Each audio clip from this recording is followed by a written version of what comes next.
Okay, as we move into the late morning phase of July the 2nd, what's scheduled to come in this turn that we will roll for will be Law from Hood's troops.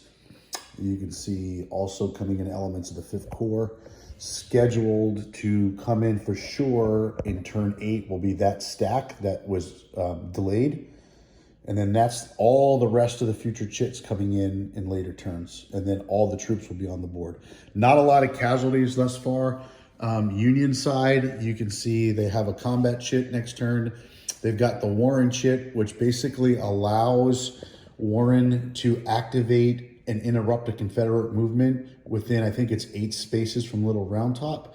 So if this looked more akin to the actual battle and the Confederates activated and started storming, moving across that section to kind of take the Round Top area, Warren can interrupt that, activate a unit, even if it activated before, to kind of cut that off, which is kind of like what he did with Chamberlain's troops in the actual war. Coming back down here, you have the sharpshooter chit that can be used to give a +1 modifier on combat with the 5th Corps only, and then it's removed from the game. You can see the generals. This will be the last turn for Buford. If he can get those troops off, he'll get victory points. And then you can see the artillery. And then coming in this turn, which you don't roll for delays, they automatically come in, are the reserves. So basically, again, Buford's artillery helps with Buford. Reynolds artillery helps with Reynolds, and such and such. I just realized Buford's artillery only adds a half a point. I've never noticed that to now, because the cavalry is only worth half a point. So the cavalry with the artillery would only be 1. I think I've been playing that as a half +1 for the artillery being 2, which probably helped Buford in a couple of cases, but lesson learned. This artillery can basically be used with anybody. And anytime you use it, it's the superior reserve artillery, and there's more coming in for the Union. I set the South up basically in formation. So you can see here is basically the 1st Corps, and we have McLaws and Hood, and Pickett will be coming in later. And you can see with McLaws, I could use artillery for him. Hood, I could use Hood's artillery for him. And 1st Corps could be used for either of those. Same thing here. I have Johnson, Early, Rhodes. They all have their artillery. And then I can use the 2nd Corps for any one of those. I can't use 2 artillery, but let's say I don't pull an early chit and I have early in combat, but I did pull the 2nd Corps. I could use that artillery instead. Same thing, Pender, Heath, and Anderson, and you can see the artillery chit. Once a game, if I wanted to, I can call a bombardment from the Confederates, and that allows me to not put those 3 chits in the 3 Corps artillery into the pool. I just get them, and I can basically use them on any attack, but then they're gone from the game, and it symbolizes the Union kind of losing their artillery. I'm sorry, the Confederates losing their ammunition for their artillery and running low on supplies. So again, as we move into this phase, we got a little bit of a threat on Culp's Hill. We got some troops moving up here. Right now, across the board, that long stream of Confederates coming in, strong Union lines here and here, and more Union troops coming in. So we'll get ready to start the turn and see what happens from there. Thank you.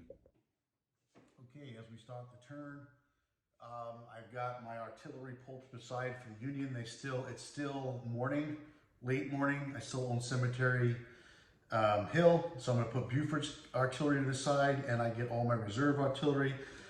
I've got 14 artillery chits that are going to go in the pull, and I get to pull 7 of them.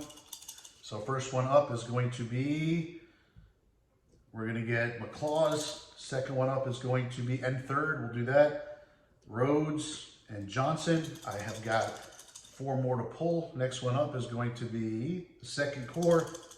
3 more to pull. I just pulled 2.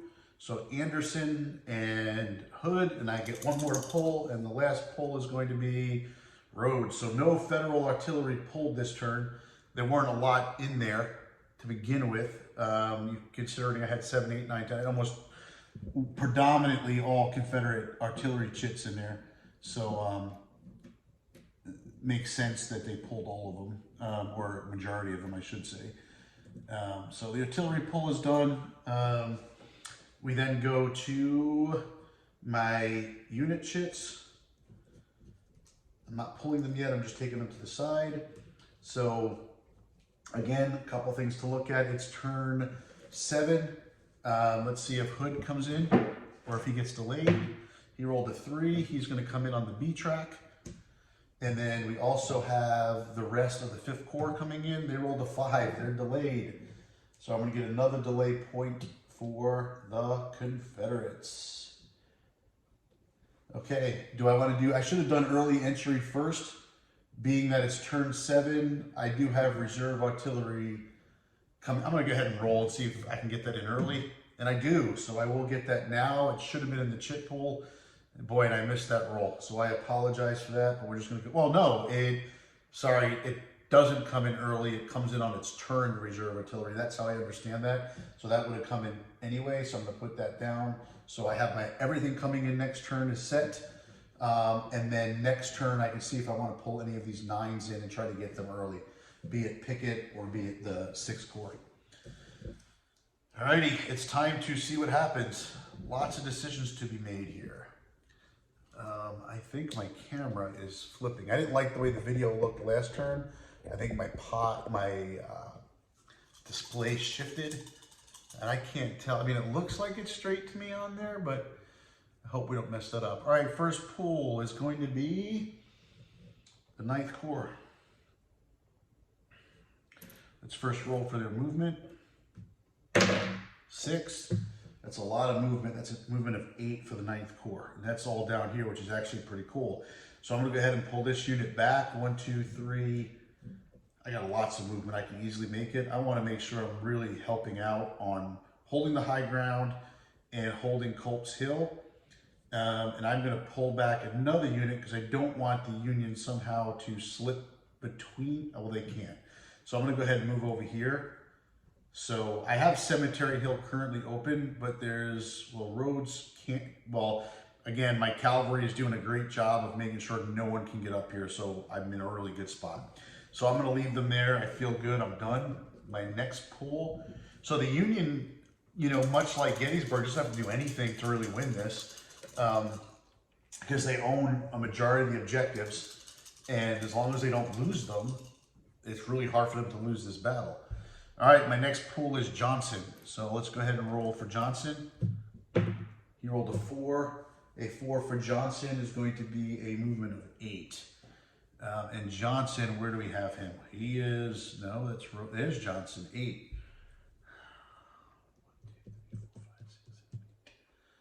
I'm going to make a run for the Peach Orchard. I think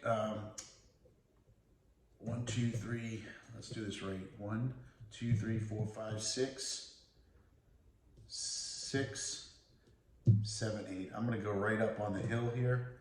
I'm going to go 1, 2, 3, 4, 5, 6, 7, 8. Because I want to really I want to get some objective points. So I have a very small unit running off to the side. I'm really spread out as the Confederates. It's I don't know if this is going to be a good thing or not, but I'm going to try to get some objectives and force the Union from not overwhelming this one section of the battlefield and try to flank them a little. My next pool is Anderson. And Anderson's all the way back there. That's going to suck. He rolled a 2, and that's a bad move for him. A 2 for him is going to be a movement of 4. And I'm going to probably have to come off the road. Let's see. Maybe I want to make it to this road. 1, 2, 3. Terrible. Yeah, I'm going to come off the road. 1, 2, 3, 4.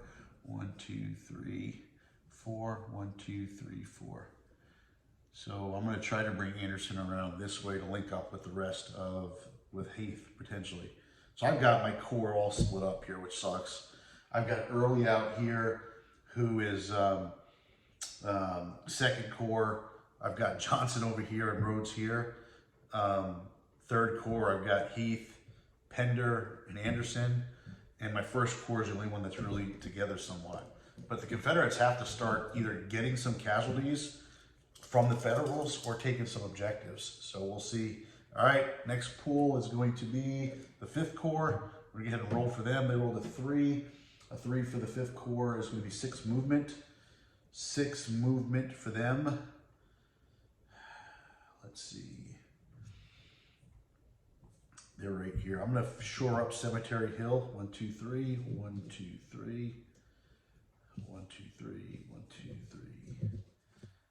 4. 1, 2, 3. So I just basically now have formed up this line in case this units keep coming. I'm okay with that. My next pull is going to be Pender. All right, Mr. Pender. You rolled a 5. That's good movement for Pender. A Pender movement of 5. This would be 10 movement. He's out here.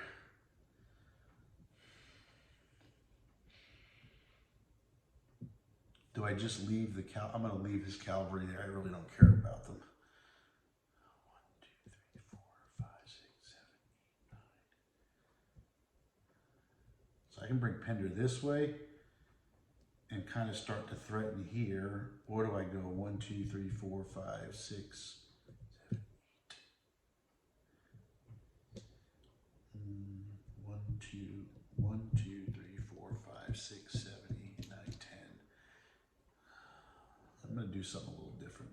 1, 2, 3, 4, 5, 6, 7, 8, 8, 9. 1, 2, 3, 4, 5, 6, 7, 8, 9, 10. 1, 2, 3, 4, 5, 6, 7, 8, 9, 10. 1, 2, 3, 4, 5, 6, 7, 8, 9, 10. Ooh, that's really going to hurt me here with this last unit.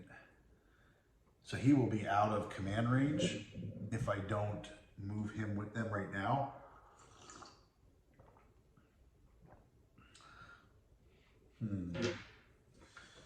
It's an interesting play there. I may pull everything back.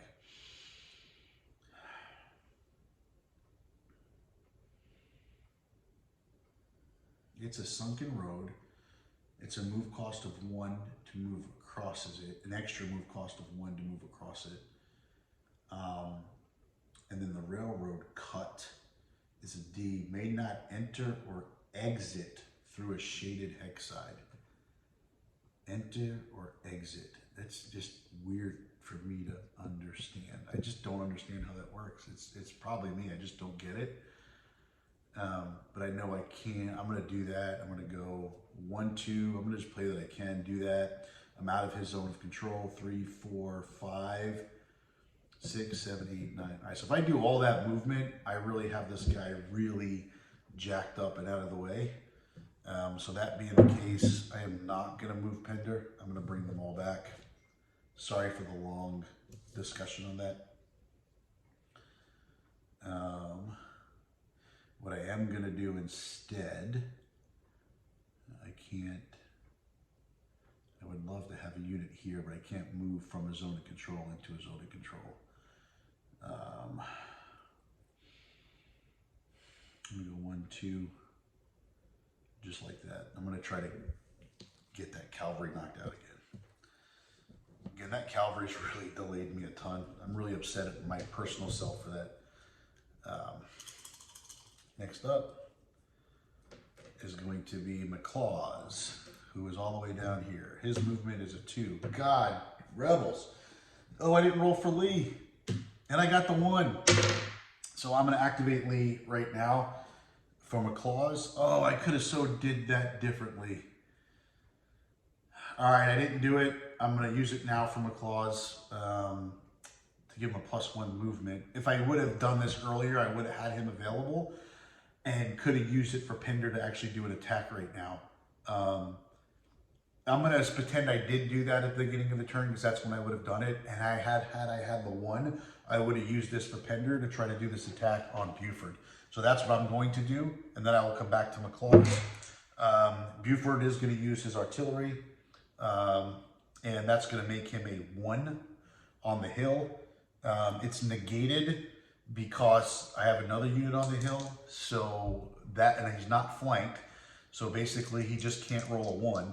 If he rolls a 1, he survives. Do you see that? Do you freaking, that's the thing about these games that I love and hate. You know, Euro gamers don't like the chance of a roll. I love it for war games because these things happen. You think of the Hornet's Nest in Shiloh, some other places where against overwhelming odds, you're still able to hold out, and Buford held out, man. He absolutely held out. So credit to him. Way to go, man. He's fine. A one always succeeds. So he did it. Again, I'm just like wowed. I'm just wowed. Okay, so we'll go back to McClaws. He rolled a 2, movement of 4. I'm gonna go 1, 2, 3. 1, 2, 3, 4 is all he can get to. 1, 2, 3, 4. 1, 2, 3, 4, and they're done. Again, remember, I'm playing, my understanding of it is because I'm in that groove, that cavalry is not exuding a zone of control on me, so I'm going to play it that way.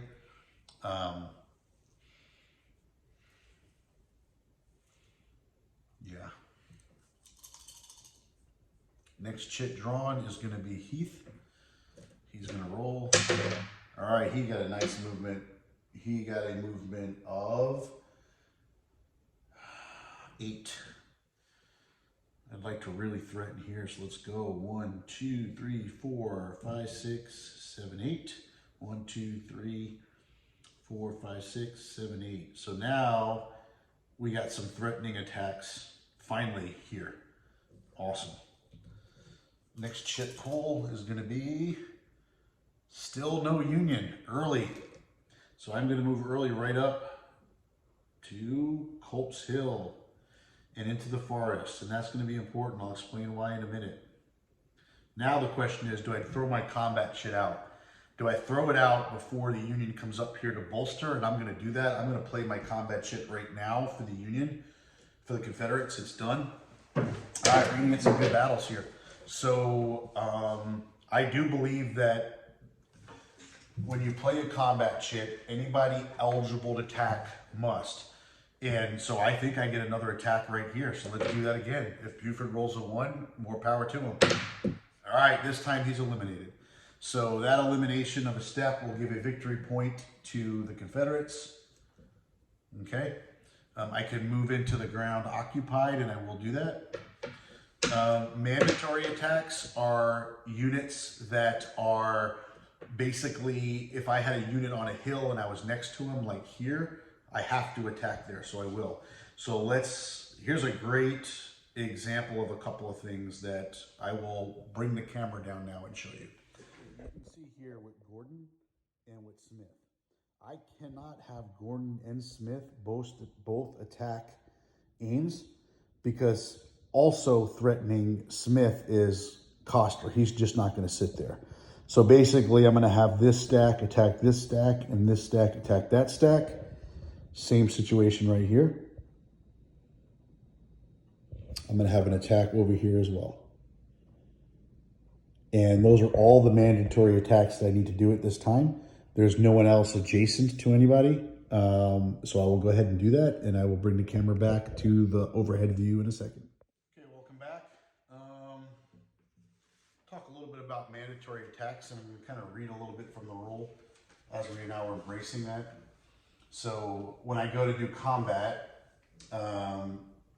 infantry in clear hexes must attack if able. Enemy units are in clear hexes at a higher elevation and not separated by steep roadway embankments. Those units have to attack. Otherwise, an enemy occupied hex may be attacked in a battle by as many units as can be brought to be bear from surrounding hexes. Again, but you still have to do the, you got to look at the combined attacks and zones of control as I just explained earlier. So let's go ahead and do this. So let's see how we got this to work out now. We're going to start here. I'm going to try to escape with Buford's cavalry. 1 to 4, he escapes. He rolls a 3, so he's going to go 1, 2, 3. 1, 2. He is 3 away now, and he manages to escape well and keeps his door open to get out of here. He doesn't need to escape here because he's not adjacent to anybody. So the first attack we're going to have is going to be Heath here, and I've got 4 basically against 4. So it's 1 to 1 odds. It's actually worse than that because the Confederates, the rebels, are on a hill, which means they get a +1 modifier. So it's still 1-to-1 odds because it's now 5-to-4. It is still 1-to-1 odds. Does the attacker want to use artillery? I look at my available artillery, and unfortunately, as that is Heath, I do not have a third corps or artillery available, so I don't. So the odds stay at 5-to-4. I can use an artillery from the Federals, which would make it 6-to-4, but it's still 1-to-1 odds, so it doesn't really make sense. So we are at 1-to-1 odds. We're going to make a roll. The attacker will roll first, and I've got 1-to-1 odds. So I'm going to roll for, I will roll for the weakened unit first of Pettigrew. And at 1-to-1 odds, there's no modifiers on this. So let's go ahead and roll. He rolled a 4, so he's going to take a step loss. And that will not eliminate him because he's actually got 3 steps on this one unit. He's the only unit with 3 steps in the game for the Confederates. So that will put this in, but he'll have to retreat. He was here, so I lost by 1, so he will retreat 1 to here. And that'll be a victory point for the Federals. And then next up, I will roll for this unit. He makes it. So those 2 units sit tight. 1 unit stays here, 1 stays here. Now we roll for Smith here. He is a 2-2. So again, weakened units, roll of a 3, not good. So he's going to lose a step and we'll fall back 1. That's a victory point for the Confederates. Now we're getting some action. And then the next battle here on the other 2-2, he rolls a 4, so he drops back 2 spaces. 1, 2 to here. He flips over. And another victory point for the Confederates.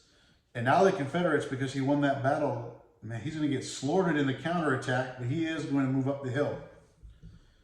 And then over here, we remember we rolled for this unit earlier, and he has a tactical efficiency rating of a 4. So again, it is a 2-to-2. It is 1-to-1 odds. He is on a hill, so it's 3-to-2. And I will absolutely use my artillery now. I'll use reserve battery A. Now it's 2-to-1 odds. So 2-to-1 odds, when I roll for the offensive, I'm going to make a roll. It's 2-to-1 odds. I need a 4, and I'm going to have, because I am minus 2-to-1 odds, I'm sorry, it's 1-to-2, I am going to have a +1 to my roll. So a 3 + 1 is a 4. He has a 4. He sits tight. He is a 2. He's going to get +1. So I rolled a 2. Sorry, he gets -1. So that's a great roll. He stays and he stays. Nothing happens here. But something will happen here, and I'll explain that in a minute. But now we're going to move down here. Very similar situation. This spot right here has got a little bit of a different, it's a steep hexide. I think you can't move across it. A steep hexide, no move cost, that's okay. Defense modifier L, okay. Artillery route, Gettysburg Army, so there's no move cost on a steep hexide. It doesn't say prohibited. So I think you're fine. Yeah, you can move across it. What does the steep hexide do versus the other hexsides? There's no move cost barrier. +1 defensive modifier, which we just covered. And L, if all attackers attack through the hexide, which they are. All right, so, but he is on a hill again, so he does get the hill bonus. Yep, he does get the hill bonus on this side. So let's go here first. I've got 4 against 5. I'm sorry, 4 against 2. So I'm 2-to-1 odds. I'm going to go ahead and use the artillery. That's going to give me 5-2 odds. The Confederates will reply with a reserve battery. So now it's 5-3 odds, which keeps it at 1-1 odds. Oh, that's not, okay, sorry, OT. Okay, so 5-1 odds here. There's no steep hex side. I'm sorry, 1-1 odds here. Let's go ahead and roll. We'll roll for Gordon, which is a 5. He makes it. We'll roll for Early, which is a 3. He makes it. And then we'll roll for Ames, which is a 3. He rolls a 1. So everybody makes it. Everybody sits tight. Again, something will happen here, and I will come back and explain that in a minute. Now we're going to go over here. He's actually not attacking through the steep hex side, and I will explain that in a minute. So I have a 4 against a 3. I'm not going to add artillery. Well, I have no reason not to, so I will add his artillery. I don't have his artillery. Never mind. So it's a 4-3. I'm not going to use my artillery here, so it's 1-1 odds. I remember. It's 4-3. He's on the hill. 4-4, so it stays 1-1 odds, and I don't have enough artillery to go any higher than that. So 3 + 1, 4 for the hill, and then 4-4 is 1-1 odds. Okay, 1-1 odds sounds good. And let's go ahead and roll. So we'll start here. I have 3s, so I'll roll for this unit first. He rolled a 5 and a 5, so 2 hits, and they retreat 2. So 1, 2, that did not work out too well. That's going to be 2 victory points. 1, 2 for the Union. And let's see what happens here. I got a 1, 2. He makes it 1, 2, 3. Oh, great. Rolling by the Confederates. They hold on to Culp's Hill. And they do not get dislodged. Amazing. All righty. So I'm going to take the camera down and explain one more thing to you, and then we'll go ahead and finish the turn. Okay, we've not really had this situation, I don't believe, up till now. This actually happens in the retreat phase. So I still have chits to play, so it would not happen right now. It's going to happen later in the retreat phase. So I'll save it to there, but just to explain it to you, in the retreat phase, if units are next to a unit at a higher elevation, they have to pull back. Basically, they can't just stay under the hill. Now, the only way they can stay there is under a couple of exceptions. If another friendly unit is adjacent to the enemy unit and is at the same or higher elevation, so in this case, it's hard with that glare, I apologize. Because Archer is at the same elevation as Schurz, he kind of protects Davis from being below the hill. If Archer wasn't there in the retreat phase, Davis would have to pull back. I think it's basically 4 hexes. In this case, even though no one's next to me, I do not have to pull back because as long as you're in the woods, you're allowed to stay there. So, and I will confirm that.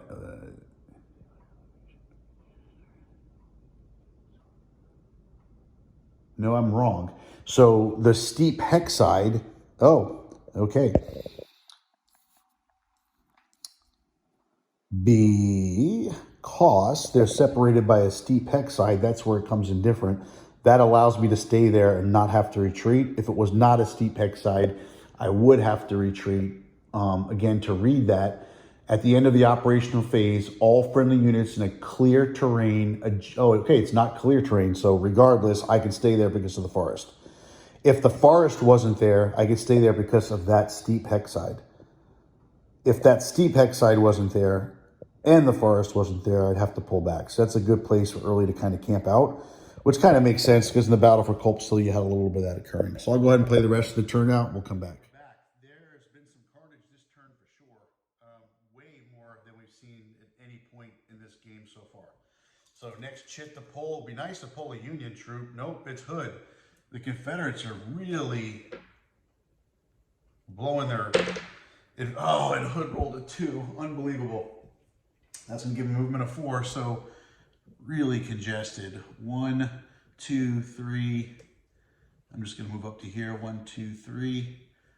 And I can use march movement here. 16, 1, 2, 3, 4, 5, 6, 7, 8. I'd have to stop right here if I use march movement, so I'm going to do that. Okay. Yike. 4 Union shits left and 1 Confederate, and we have pulled the 12th Corps. They're gonna go ahead and roll. They are rolling like champs. They're gonna get a movement of 8. Huge here. Okay, so knowing there's a threat out here, we're gonna get moving. So 1, 2, 3, 4, 5, 6, 7. 1, 2, 3, 4, 5, 6, 7. Back on the road. 1, 2, 3, 4, 5, 6, 7, 8. 1, 2, 3, 4, 5, 6, 7, 8. 1, 2, 3, 4, 5, 6, 7, 8. So at least that little bit of a threat caused these units to come back to try to protect the wheat field. There'll be a battle for the peach orchard coming up. But interesting how that kind of pulled some flank away there to give some reprieve to everything occurring here. Was that the right move or not? We'll see. We shall see. Next up is going to be the 3rd Corps. 3rd Corps is going to roll a 4. Nice roll for the 3rd Corps. So they are going to move 8. 3rd Corps is going to move 8. They're right here. 1, 2, 3, 4. So I can completely block the peach orchard if I want to, or do I come back to Cemetery Ridge? So where do I want to make this battle happen? I'm going to come back to the ridge so I can at least secure this and potentially give up the peach orchard. Or I can actually have Reynolds come back, never mind. So I'm going to go 1, 2, 3, 4, 5, 6, 7, 8. 1, 2, 3, 4, 5, 6, 7. To there, and we'll come off the hill here and go 1, 2, 3, 4, 5, 6, 7, 8. So now I've got Bernie up, and I've got Williams coming here to hold off this. I could probably eliminate Johnson if I can kind of catch him, so we'll see what happens. Next up is going to be, now an important thing to note is I've used all the command ships for the Confederates. So all I can really do at this point is position them, which is a good thing to know, because I do have some Confederates that you're thinking, well, now they can come up and make an attack here, but I can't because I already used all my combat ships. I do have Reynolds. Reynolds is certainly going to do his move of 4 and pull back. He did his job. He's got an 8. We are going to pull back to the ridge, so we're going to go 1, 2, 3, 4, 5, 6, 7. 1, 2, 3, 4, 5, 6, 7. 1, 2, 3, 4, 5, 6, 7. So I'm really securing my ridge here. So again, I sent them up knowing I was going to pull one of these units back to really replace them. And then here I got this, and I know what I've got coming in next turn. So I feel really good about this right now as a Federal player. Only 2 chits left. First one up is going to be Buford. Really, at the end of the day, I'm just going to be a complete ass because I know Rhodes hasn't activated yet. So how can I be the biggest ass I can be to him is basically to do this. And now I'm going to really not allow Rhodes to come up and make an effect of his movement. He can't attack me, so I'm not worried about that. Oh, I forgot I had him here too, so I'm going to actually do this. So that's really going to suck for Rhodes because I'm now basically allowing him to move 1 space and he's going to have to stop. So now it's Rhodes. Rhodes is going to roll. Rolls is sit. Look at that. All that movement, and now I can't use it because that cavalry did their job. So I'm going to move up. I'm going to go 1, 2 into here, and I'm going to go 1. I'm going to go 1, 2, 3 to here. And unfortunately, that is all I can do. I have no combat chits. The cavalry did an amazing job. So at the end of turn 7, any cavalry on the board comes off, and the Federals score 2 victory points for that. So 1, 2. So the game is very even at this point. The difference being the objective markers. Brutal turn. So I think what this game does a really great job of if you read anything about the Civil War, so many battles were won and lost on the logistics of getting your army into position in time, not being like on jumbled up on roads. And like Shiloh's a great example of a battle where the Confederates really didn't do a great job of utilizing roads, and it delayed their ability on how they struck the Federal Army. It's happened in multiple battles across the board, and you see it here. My inability, I say my because there's probably been a better way to do it, but my inability to really get my units efficiently up this road has killed me, because in the actual Battle of Gettysburg on day 2, they're already here. And I still have them coming over McPherson's Ridge by late morning of the second day. And you can see here, I did a little bit of backtracking. There was a lot of that in the Civil War. And I'm doing some backtracking here. But for the most part, the Union has got coming in on 3 avenues, which gives them a little bit more movement mobility. And you can see the Confederates don't have that luxury. For the most part, they're all coming in on B. And it would be interesting to see if they, again, you can play this with the option. The book doesn't say that you can, at least the way I read it, for the battle, but there is the option to play rolling to see where you come in, and it would be interesting to see how this battle might be different if Confederates were coming in multiple locations. Again, I was able to pull Buford off at the end of turn 7 because I had clear hexes to open supply lines. If I didn't and I was surrounded, they would have been eliminated, and they would have been victory points for the Confederates. So that's going to end this day's of battle. I still think we got Longstreet coming in next turn. We know that. We also know we got a ton of troops that'll be on the board available for us next turn when it starts. For the Federals, which are really going to come just in time to stop whatever's going to happen here. I don't think Johnson's got a great shot at taking the Peach Orchard. Even if they do, overwhelming numbers here are going to crush them. It's going to be a mad push to get these units up this way. We didn't do automatic retreats. Again, as I looked at this, I did not have to do that. So that is going to be the end of turn 7. We'll catch you later for turn 8. Hope you enjoyed it.